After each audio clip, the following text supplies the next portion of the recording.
কি ম্যাডাম, কি রান্না বান্না হচ্ছে আজকে? এই তুই এসছিস কেন রে? তুই এসছিস কেন? ওকে কুমড়ো আনতে বলেছে 10টার সময়, তুই 12:30টার সময় কুমড়ো এনে এখন ম্যাডাম কি রেন্নি বিন্নি হচ্ছে দেবখানে আজকে নাকের তল দিয়ে। আরে আমার থেকে তাহলে চলে যাই।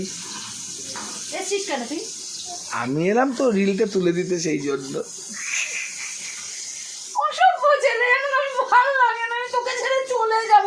আমার পাটা ঠিক হোক, আমি বৃন্দাবনে যাব। আরে আমারও জন্ম যেদিন হয়েছিল ওদিন জন্মাষ্টমী ছিল, এটাই তো এটা কি আমার বৃন্দাবন। হ্যাঁ, মনে বলে চলে সখী বৃন্দাবনে যাই, বৃন্দাবনে যাওয়া ছাড়া কোনো উপায় নাই। আমার বর নাকি আমার এই ফ্ল্যাটকেই বৃন্দাবন বানিয়ে দিচ্ছে। ওই জন্মাষ্টমীর দিন জন্ম তো, যত টুপিবাজি কথা। কৃষ্ণও ছিল একদম 2 নম্বরই, তুইও 2 নম্বরই কথাবার্তা বলছিস। এই কৃষ্ণের নামে মজা করলাম যা।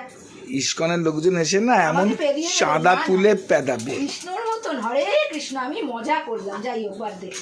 বল বল। এই যে কি আর রাখবো, এই দেখ না, ও আলু কেটেছি, এই যে আলুটা ভাজতেও দিয়ে দিলাম।